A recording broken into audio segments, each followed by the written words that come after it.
Praise the Lord. ദൈവത്തിന്റെ അതിപരിശുദ്ധ നാമം വാഴ്ത്തപ്പെടുമാറാകട്ടെ. വീണ്ടും വരുന്ന കർത്താവായ യേശു ക്രിസ്തുവിന്റെ വന്ദനം എല്ലാവരെയും അറിയിച്ചുകൊള്ളുന്നു. ദ മിഷൻസ് ഓഫ് ഗോഡ് മിനിസ്ട്രിയിലേക്ക് എല്ലാവരെയും സ്വാഗതം ചെയ്യുന്നു. ഈ കഴിഞ്ഞ ദിവസക്കാലങ്ങളൊക്കെയും വലിയവനായ ദൈവം നടത്തിയ വിധങ്ങളെ ഓർത്ത് ദൈവത്തെ ഞാൻ സ്തുതിക്കുന്നു, സ്തോത്രം ചെയ്യുന്നു.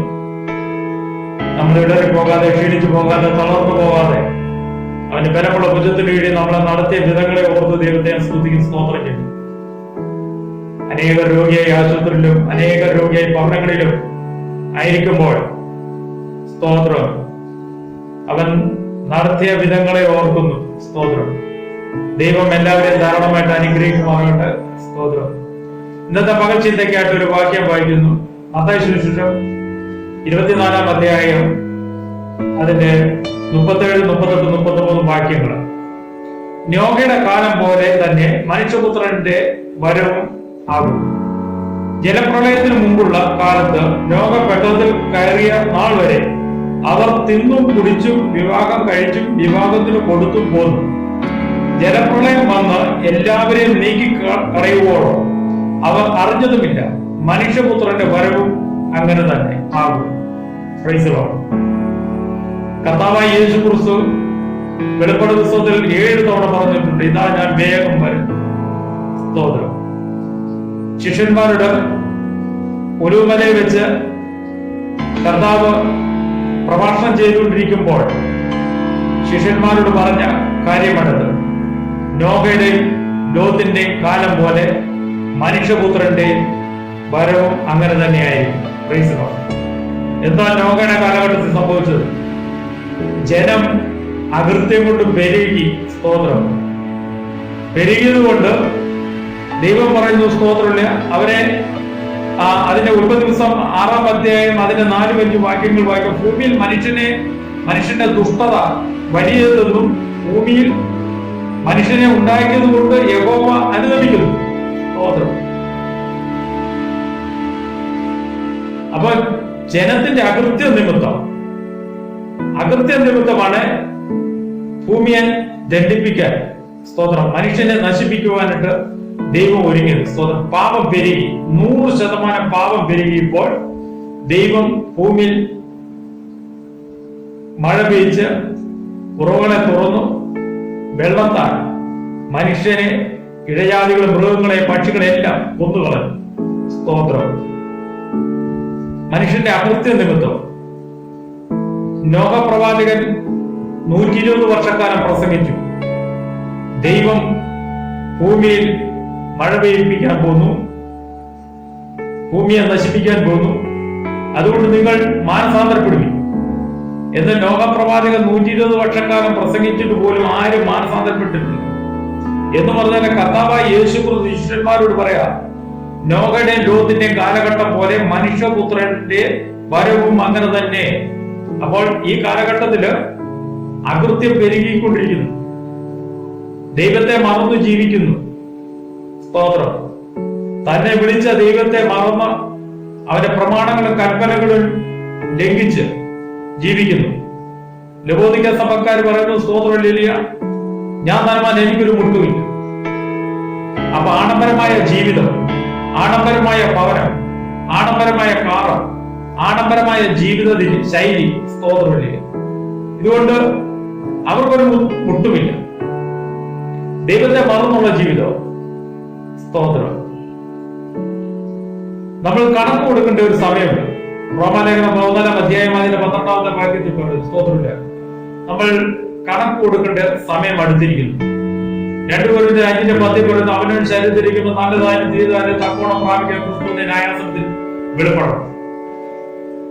അപ്പൊ നോഹയുടെ കാലഘട്ടത്തില് മനുഷ്യന്റെ അകൃത്യ നിമിത്തം നോഹയോട് ദൈവം പറഞ്ഞു ഒരു പെട്ടകം പണിയിപ്പിച്ചു. സ്തോത്രത്തിലേക്ക് ആ കാലഘട്ടത്തിലെ മനുഷ്യരുടെ ഇടയിൽ നോഹ പ്രവാചകനോ നോഹയുടെ കുടുംബവും മാത്രമേ നീതിമാനായിട്ട് ദൈവം കണ്ടു.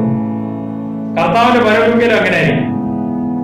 കുറച്ചുപേരെ വിശുദ്ധന്മാരെ കാണുന്നു, കുറച്ചുപേരെ എടുക്കപ്പെടുന്നു, ബാക്കി എല്ലാവരും കൈവിടപ്പെട്ടു പോകും. സ്തോത്രം. എല്ലാവരും വിശ്വാസത്തിലാണെന്ന് പറയുകയും ചെയ്യും. എന്നാൽ വിശ്വാസത്യാഗം സംഭവിച്ചു കിടക്കുന്നു. ജലപ്രളയത്തിന് മുമ്പ് വരെ തിന്നും കുടിച്ചു, വിവാഹം കഴിച്ചു, വിവാഹത്തിന് കൊടുത്തു പോന്നു. സ്തോത്രം. അപ്പൊ ജലപ്രളയത്തിന് മുമ്പ് വരെ അവർ ആനന്ദം ആഘോഷമായിരുന്നു. അതാണ് യശാപ്രവാചകൻ പറയുന്നത്. സ്തോത്രമില്ല. യശാപ്രവചനം അതിന്റെ 22-ാം അധ്യായം അതിന്റെ 13-14 വാക്യം. ആനന്ദവും സന്തോഷവും കാള ഇറക്കുക, ആടിറക്കുക, ഇറച്ചി തിന്നുക, വീഞ്ഞു കുടിക്കുക, നാം തിന്നുക കുടിക്കുക, നാളെ മരിക്കുമല്ലോ എന്നിങ്ങനെയായിരുന്നു സൈന്യങ്ങളുടെ യഹോവ എനിക്ക് വെളിപ്പെടുത്തി തന്നത്. നിങ്ങൾ മരിക്കും വരെ ഈ അകൃത്യം നിങ്ങൾക്ക് മോചിക്കപ്പെടുകയില്ല എന്ന് സൈന്യങ്ങളുടെ യഹോവയായ കർത്താവ് അരുളിച്ചു. അപ്പോൾ കർത്താവിന്റെ വരവിങ്കൽ വരെ ഈ അകൃത്യം ചെയ്തുകൊണ്ടിരിക്കും. ആഡംബരമായ ഒരു ജീവിതം. സ്തോത്രം. ഫോഷ്കും പറഞ്ഞ് വാട്സപ്പിൽ നോക്കി, യൂട്യൂബിൽ നോക്കി, ഫേസ്ബുക്കിൽ നോക്കി, പ്രാർത്ഥനയില്ല, ഉപവാസമില്ല, വചനധ്യാനമില്ല, എല്ലാം നഷ്ടപ്പെട്ടിരിക്കുന്നു. അന്യഭാഷ പോയിരിക്കുന്നു, പ്രവചനം പോയിരിക്കുന്നു, ദൈവത്തെ നഷ്ടപ്പെടുത്തിയിരിക്കുന്നു. സ്തോത്രം. അതുകൊണ്ട് എന്തുകൊണ്ട് വിശ്വാസത്യാഗം സംഭവിച്ചിരിക്കുന്നു. അപ്പൊ കർത്താവ് പറയാ, മനുഷ്യപുത്രന്റെ വരവും അങ്ങനെ തന്നെയായിരിക്കും. കർത്താവിന്റെ വരവെങ്കിൽ ആരൊക്കെ എടുക്കപ്പെടും എന്നുള്ളത് അന്നേ അറിയാൻ പറ്റത്തില്ല. സ്തോത്രമില്ല. അപ്പൊ ജീവിത ശൈലി ശരിയല്ല. കർത്താവിൽ നിന്ന് ഒരുപാട് പിന്മാറിപ്പോയിരിക്കുന്നു. പ്രളയം വന്നപ്പോൾ ജനങ്ങൾ നിലവിളിക്കാൻ തുടങ്ങി. കർത്താവിന്റെ കാഹളം നാദം കേട്ട് ഉയർത്തപ്പെട്ടില്ലായെങ്കിൽ വലിയൊരു നിലവിളി ഉണ്ടാകാൻ പോകും. സ്തോത്രം. ആ നിലവിളി അത് മഹോദര കാലഘട്ടത്തിലേക്ക് ദൈവം എടുത്തു. സ്തോത്രം. അതുകൊണ്ട് കർത്താവിന്റെ വരവ് അടുത്തിരിക്കുന്നു. വേഗത്തിൽ നമ്മൾ ഉണരുക, ഉണർന്ന് പ്രാർത്ഥിക്കുക. സ്തോത്രം. എന്താ കാരണം? ഒരു ഭോജനപ്രീതിയാണ്. കാളെ ഇറക്കുക, ആടിനെ ഇറക്കുക, വീഞ്ഞു കുടിക്കുക, ഇറച്ചി തിന്നുക, നാളെ മരിക്കുമല്ലോ, വണ്ടി എടുക്കുക, തട്ടുകടയിൽ പോവുക, beef biryani, chicken biryani, mutton biryani തിന്നുക, ഭാര്യ അറിയണ്ട, മക്കളും അറിയണ്ട, ആനന്ദിക്കുക, സന്തോഷിക്കുക. ദൈവത്തെ മറന്നുള്ള ജീവിതം ഭോജനപ്രീതിയാണ്, തീക്കുളപ്പം. സ്തോത്രം. യഹെസ്കേൽ പ്രവചനം 16-ാം അധ്യായം അതിന്റെ 49-ാമത്തെ വാക്യത്തിൽ, നിന്റെ സഹോദരിയായ സോദോമിന്റെ അകൃത്യമോ വെറുവും തീൻകുളപ്പും നിർഭയ സ്വരവും അവൾക്കും അവളുടെ പുത്രിമാർക്കും ഉണ്ടായിരുന്നു. എളിവനെയും ദരിദ്രനെയും അവൾ സഹായിച്ചതുമില്ല. അവർ അഹങ്കാരികളായി എന്റെ മുമ്പിൽ മ്ലേച്ഛത ചെയ്തു. അതുകൊണ്ട് എനിക്ക് ബോധിച്ചതുപോലെ ഞാൻ അവരെ നീക്കിക്കളഞ്ഞു. സ്തോത്രം. അപ്പൊ ദൈവത്തിന് ബോധിച്ചതുപോലെ നീക്കിക്കളഞ്ഞു. സോദോമിയ പാപം, അകൃത്യം. സോദോമ പാപം 100% തികഞ്ഞപ്പോൾ കർത്താവ് സ്വർഗത്തിന്റെ തീയിറക്കി സോദോമിനെ ഉന്മൂലം നശിപ്പിച്ചു കളഞ്ഞു. എന്ന് പറഞ്ഞ പോലെ കർത്താവിന്റെ വരവെങ്കിലും എടുക്കപ്പെട്ടില്ലെങ്കിൽ ക്രിസ്ത്യ ജീവിതം കൊണ്ട് അമ്പയെ പരാജയമായി. സ്തോത്രം. സോദോമിന്റെ പാപം, സ്തോത്രം, അകൃത്യം നിറഞ്ഞ പാപം, ദൈവത്തെ മറന്നുള്ള പാപം. അതാണ് അബ്രഹാം ദൈവത്തോട് നിലവിളിച്ചു, 10 പേരുണ്ടെങ്കിൽ സോദോമിനെ നശിപ്പിക്കുമോ? അവസാനം ഒരാളെങ്കിലും ഉണ്ടെങ്കിൽ നീ നശിപ്പിക്കുമോ എന്ന അബ്രഹാം ദൈവത്തോട് മധ്യസ്ഥനായിട്ട് നിന്ന് നിലവിളിച്ചു. ആരുമില്ല. ലോത്തിനെ കുടുംബത്തെ അവിടുന്ന് മാറ്റിക്കളഞ്ഞ് ദൈവം സ്വർഗത്തിന്റെ തീയിറക്കി സോദോമിനെ മുഴുവൻ നശിപ്പിച്ചു കളഞ്ഞു എന്ന് പറഞ്ഞാലേ അല്ലെങ്കിൽ കർത്താവ് പറഞ്ഞു, അതുകൊണ്ട് എനിക്ക് ബോധിച്ചതുപോലെ ഞാൻ അവരെ നീക്കിക്കളയും. ദൈവത്തിന് ബോധിച്ചവരെ മാത്രമേ ദൈവം എടുക്കത്തുള്ളൂ. അകൃത്യം ചെയ്ത് ക്രമം കെട്ട ജീവിതം നയിച്ചു കഴിഞ്ഞാൽ ദൈവം എടുക്കത്തില്ല. സ്തോത്രമില്ല. അതുകൊണ്ട് എന്തുവേണ്ടി സ്തോത്രമില്ല? സോദോമിയ പാപം. അപ്പൻ മകളെ പീഡിപ്പിക്കുന്നു, മകൻ അമ്മയെ പീഡിപ്പിക്കുന്നു, ആങ്ങളെ പെങ്ങളെ പീഡിപ്പിക്കുന്നു. സ്തോത്രം. 3 വയസ്സുള്ള കുഞ്ഞിനെ പീഡിപ്പിക്കുന്നു, അമ്മ മകനെ വിവാഹം കഴിക്കുന്നു. സോതോമിയ പാപം. അപ്പൻ മകളെ വിവാഹം കഴിക്കുന്നു, സോതോമിയ പാപം. സ്തോത്രം. ഇത് ഈ കാലഘട്ടത്തിൽ അത് വർദ്ധിച്ചു വന്നുകൊണ്ടിരിക്കുക, അധർമ്മം പെരുകിക്കൊണ്ടിരിക്കുക. മനുഷ്യപുത്രന്റെ വരവിന് മുമ്പായിട്ട് ഇതെല്ലാം സംഭവിക്കും. സ്തോത്രം.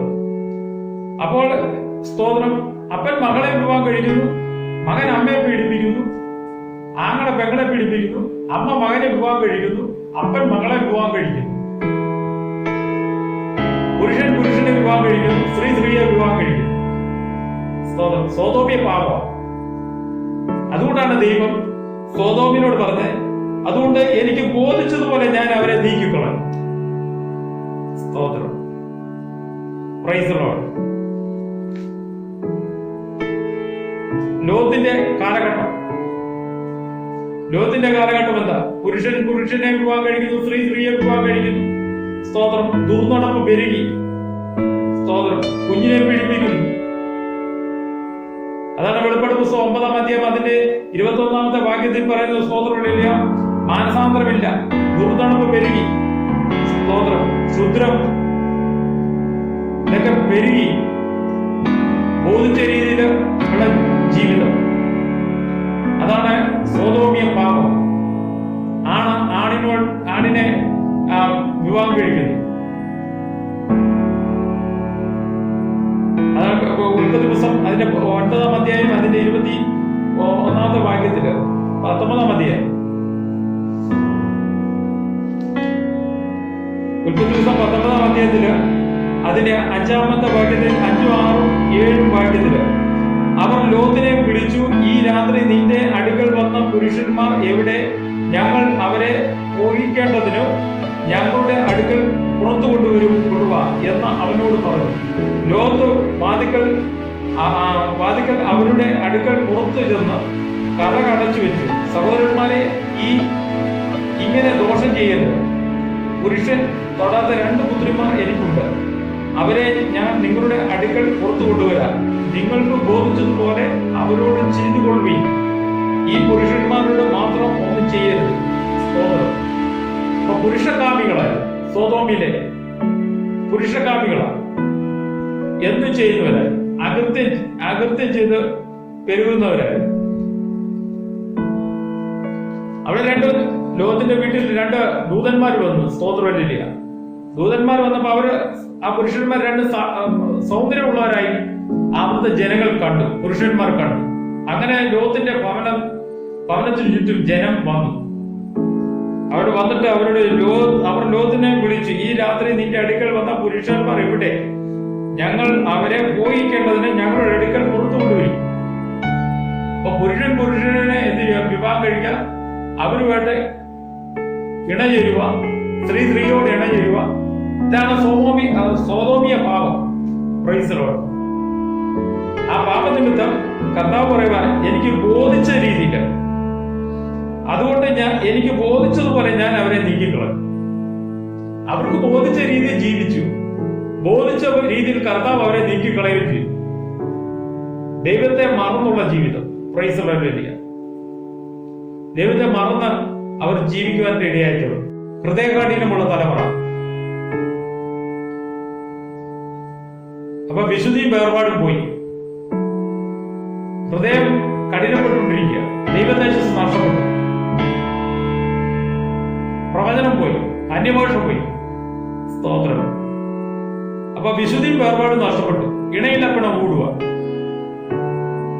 അകൃത്യം പെരുകിക്കൊണ്ടിരിക്കുക. 120 വർഷക്കാലം ലോകം പ്രസംഗിച്ചെങ്കിലും ആർക്കും മാനസാന്തരപ്പെടുവാനായിട്ട് ഇടയായിട്ടുണ്ട്. ആരും മാനസാന്തരപ്പെട്ടില്ല. നോഗയുടെ കുടുംബം മാത്രം രക്ഷപ്പെട്ടു. എന്ന് പറഞ്ഞാൽ കർത്താവായ യേശുക്രിസ്തുവിന്റെ വരവിങ്കല്, മനുഷ്യപുത്രന്റെ വരവിങ്കൽ വിശ്വാസം കണ്ടെത്തുമോ? ഹൃദയകാഠിന്യമുള്ള തലമുറയാണ് ഈ കാലഘട്ടത്തിലുള്ളത്. അകൃത്യം ഉള്ള തലമുറ. സ്തോത്രം. മാനസാന്തരമില്ലാത്ത തലമുറ, പാപം ഏറ്റു പറയാത്ത തലമുറ, പാപം ചെയ്യുമ്പോൾ വീണ്ടും പാപം ചെയ്യാനുള്ള ഒരു ആഗ്രഹം. അതുകൊണ്ട് ദൈവം ഈ തലമുറയെ നശിപ്പിക്കും. Praise the Lord. കർത്താവിന്റെ വരവെങ്കിൽ വിശ്വാസത്യാഗം വന്ന തലമുറകളാണ്. സ്തോത്രം. 120 വർഷക്കാലം പ്രസംഗിച്ചിട്ട് പോലും ആരും മാനസാന്തരപ്പെട്ടില്ല. ദൈവസന്നിധി മടങ്ങി വന്നില്ല. ദൈവത്തിന്റെ പ്രമാണം തെറ്റിച്ച് കൽപ്പന ലംഘിച്ച് തോന്നുന്ന പോലെയുള്ള ജീവിതം. അത് കാരണം ഉപവസിക്കാനോ പ്രാർത്ഥിക്കാനോ വചനം ധ്യാനിക്കാനോ നീതി പ്രവൃത്തി ചെയ്യാനോ ഒന്നും മനസ്സില്ല. അവരുടെ ഹൃദയം കഠിനപ്പെട്ടു പോയിരിക്കുകയും പ്രതികാര ചിന്ത. ഉൽപ്പത്തി പുസ്തകം 4-ാം അധ്യായം അതിന്റെ 23-ാം അധ്യായം 23-24 വാക്യങ്ങൾ വായിക്കുമ്പോൾ അതൊക്കെ മനസ്സിലാക്കാൻ കഴിയും. പ്രതികാര ചിന്ത, അധോലോക സംഘം, കൊട്ടേഷൻ സംഘം, വാടക കൊലയാളികൾ, സ്തോത്രങ്ങളിൽ ഭീകരന്മാർ വർദ്ധിച്ചുകൊണ്ടിരിക്കും. ഇത് ലോകത്തിന്റെ കാലഘട്ടം പോലെ പ്രതികാര ചിന്ത വരുന്നു. Praise Lord. ഉൽപ്പത്തി പുസ്തകം 4-ാം അധ്യായം അതിന്റെ 23-ഉം 24-ഉം വാക്യങ്ങൾ. ലാമെക്ക് തന്റെ ഭാര്യമാരോട് പറഞ്ഞത്, ആദായും സില്ലായും ആയുള്ളവരെ എന്റെ വാക്ക് കേൾപ്പീൻ. ലാമെക്കിൻ ഭാര്യമാരെ എന്റെ വചനത്തിന് ചെവി തരുവിൻ.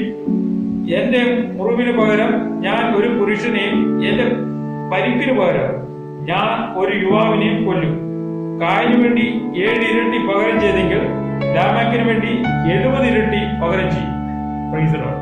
അപ്പൊ പകരം ചെയ്യാനുള്ള ഒരു വ്യഗ്രത, പ്രതികാര ചിന്തയാണ്. മറ്റുള്ളവരെ പകയ്ക്കുക, മറ്റുള്ളവരോട് കോപിക്കുക, കോപിച്ച് പ്രതികാരം ചെയ്യാനുള്ള ഒരു വ്യഗ്രത. സ്തോത്രം. അധികാരത്തിന് വേണ്ടി എന്തും വക്രതയും കാണിക്കുന്ന ഒരു ചിന്ത. സ്തോത്രം. പ്രതികാരം ചെയ്യുക. സ്തോത്രം. മറ്റുള്ളവരെ പകയ്ക്കാൻ, മറ്റുള്ളവരെ വിദ്വേഷിക്കുവാൻ, മറ്റുള്ളവരോടുള്ള കോപം ഹൃദയത്തിൽ സംഗ്രഹിച്ചു വെക്കുക. ഇതൊക്കെ പ്രതികാര ചിന്തകളാണ്. ദൈവത്തിന്റെ ആത്മാവിൽ ഇങ്ങനത്തെ ഒരു ചിന്തയില്ല. അപ്പൊ സാത്താന്യ ചിന്തകളാണ് ഇതെല്ലാം വരുന്നത്. അപ്പൊ അധർമ്മത്തിന്റെ ചിന്തകളാണ് ഇതെല്ലാം വരുന്നത്. ആ ചിന്ത വന്നു കഴിയുമ്പോൾ അവർ ആ നിലവാരത്തിലേ പോകത്തുള്ളൂ. സ്തോത്രം. അതാണ് വെളിപ്പാട് പുസ്തകം 9-ാം അധ്യായം 71-ാമത്തെ വാക്യത്തിൽ കൊലപാതകവും ക്ഷുദ്രം, ദുർനടപ്പ്, മോഷണം ഇവയൊന്നും വിട്ടുമാറിയില്ല. കാരണം വെളിപ്പാട് പുസ്തകം 9-ാം അധ്യായത്തിൽ 2 കഷ്ടങ്ങളാണ്. ആ 2 കഷ്ടം വന്നിട്ട് പോലും ഇവർ മാനസാന്തരപ്പെട്ടില്ല. ദൈവത്തെ ദുഷിച്ചതല്ലാതെ ഇവർ മാനസാന്തരപ്പെടുവാനായിട്ട് കഴിഞ്ഞിട്ടില്ല. അപ്പൊ കർത്താവിന്റെ വരവെങ്കിൽ ആഡംബരമായ ഒരു ജീവിതം വന്നു കഴിയുമ്പോൾ നമ്മുടെ ജീവിത ശൈലി മാറിപ്പോകും, നമ്മുടെ സംസാര ശൈലി മാറിപ്പോകും. അധികാരം മോഹം വന്നു കഴിയുമ്പോൾ നമ്മുടെ പ്രവൃത്തി ശൈലി മാറിപ്പോകും, സംസാര ശൈലി മാറിപ്പോകും, പ്രതികാര ചിന്തയിലേക്ക് വന്നുകൊണ്ടിരിക്കും. Praise Lord. പ്രതികാര ചിന്ത. സംഗീതത്തിന് അമിത പ്രാധാന്യം. സ്തോത്രം. ഉൽപ്പത്തി പുസ്തകം 4-ാം അധ്യായം അതിന്റെ 21-ാമത്തെ വാക്യത്തിൽ അവന്റെ സഹോദരന് യൂബാൽ എന്ന പേർ, ഇവൻ കിന്നരവും വേണുവും പ്രയോഗിക്കുന്നു, എല്ലാവർക്കും പിതാവായി തീർന്നു. അപ്പൊ അന്നേ ഉണ്ടായിരുന്നു സംഗീതത്തിന്. ഇപ്പൊ നമ്മൾ ചെവിയിൽ പാടാം, ചെവിക്കകത്ത് 2 കുഞ്ഞി കയറി വെച്ച് എവിടെ ചെന്നാലും ഇതേ കാണാൻ പറ്റും. തമ്മിലുള്ള സ്നേഹം നഷ്ടപ്പെട്ടു, സഹോദര സ്നേഹം നഷ്ടപ്പെട്ടു. പ്രാർത്ഥനയ്ക്ക് വിളിച്ചാലും, ഉപവസിക്കാൻ വിളിച്ചാലും, വചനം ധ്യാനിക്കാൻ വിളിച്ചാലും, യൂട്യൂബിനകത്തും ഫേസ്ബുക്കിനകത്തും ചെവിക്കകത്ത് 2 കുറ്റി കയറ്റി വെച്ച് ആമോസ് പ്രവാചകൻ പറഞ്ഞ പോലെ ആനക്കൊമ്പ് കണ്ടിട്ടുണ്ടെങ്കിൽ വിശയില്ലാത്ത അരി പൂച്ചി ചാരി കിടന്ന് പാട്ട് കേൾക്കും.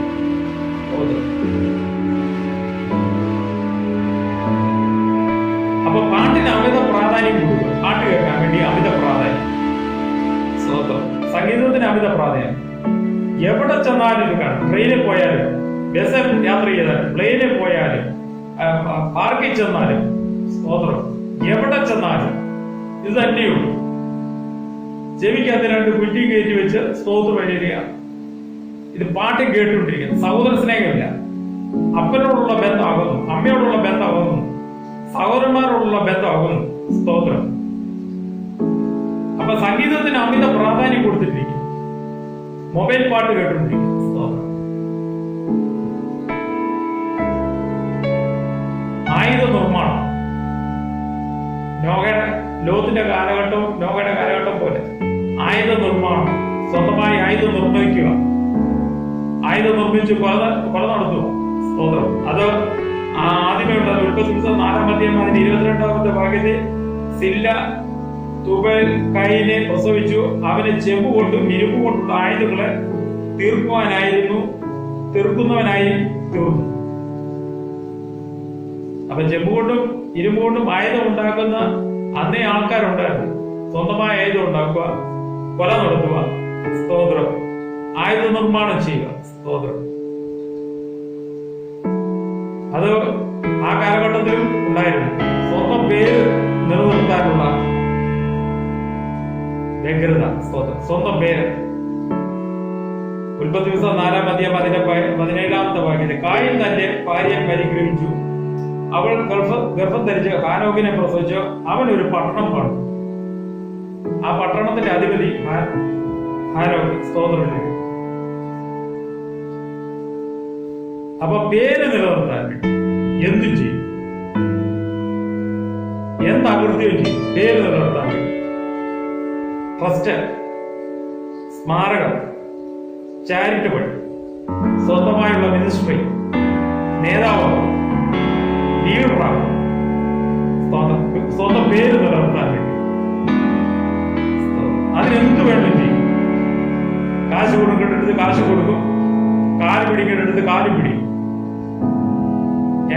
തന്റെ പേര് നിലനിർത്താൻ വേണ്ടി പേര് നിലനിർത്താൻ പറ്റുന്നില്ല എങ്കിൽ മറ്റുള്ളവരെ പകച്ചുകൊള്ളു, അല്ലെങ്കിൽ മറ്റുള്ളവരെ കൊല്ലും, അല്ലെങ്കിൽ മറ്റുള്ളവരെ ഏൽപ്പിച്ചു കൊടുക്കും. ഇതാണ് ചെയ്യുന്നത്. അധികാരം കിട്ടിയില്ലെങ്കിൽ എന്തും ചെയ്യും. വായി തോന്നുമ്പോൾ വിളിച്ചു കൊടുക്കും. കാരണം അധർമ്മം പെരുകിക്കൊണ്ടിരിക്കുക. ലോകയുടെ കാലഘട്ടം പോലെ വന്നിരിക്കുക. വിശ്വാസത്യാഗം സംഭവിച്ചുകൊണ്ടിരിക്കുക. സ്വന്തം പേര് നിലനിർത്താൻ വേണ്ടി എന്ത് കഠിനമായ രീതിയിലും പ്രവർത്തിക്കും, ഏത് നിലവാരത്തിലും പ്രവർത്തിക്കും, ഏത് നിലവാരത്തിലും സംസാരിക്കും, ഏത് നിലവാരത്തിലും ചിന്തിക്കും.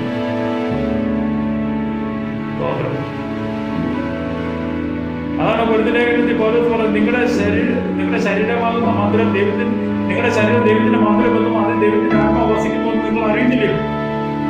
എന്റെ മന്ദിരത്തെ നശിപ്പിക്കുന്നതിനെ ഞാൻ നശിപ്പിക്കും. അപ്പൊ ദൈവത്തിന്റെ മന്ദിരമാകുന്ന ഈ ശരീരം, ദൈവത്തിന്റെ കർത്താവിന്റെ രക്തത്താൽ വീണ്ടെടുത്തിരിക്കുന്ന ഈ ശരീരത്തിന്റെ ഉള്ളിൽ ദൈവത്തിന്റെ ആത്മാവ് ഉണ്ടെന്നുള്ളൊരു ബോധം പോലും ഇല്ല. ദുരാത്മാവ് പേർ വസിച്ചിരിക്കുക.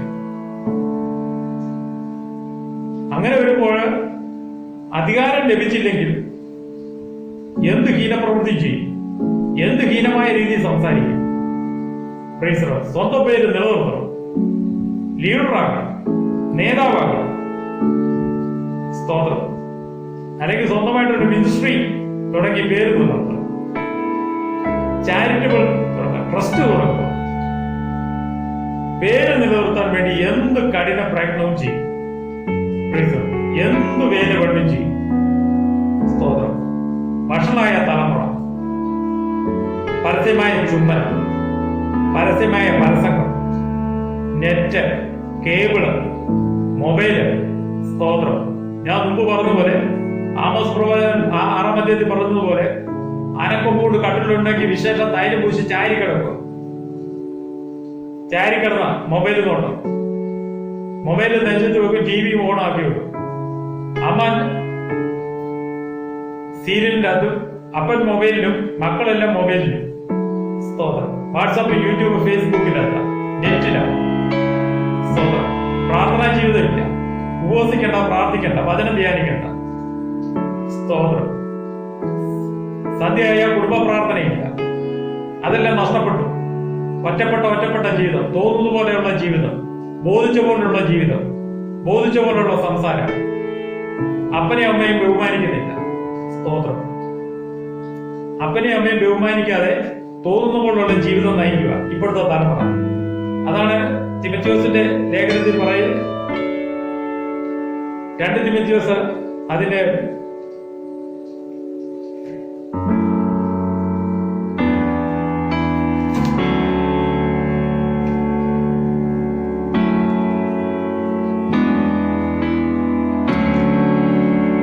3-ാം അധ്യായം അതിന്റെ 1 മുതൽ 7 വരെയുള്ള വാക്യങ്ങൾ വായിക്കുന്ന 20 കൂട്ടം പാപികളെ കാണും.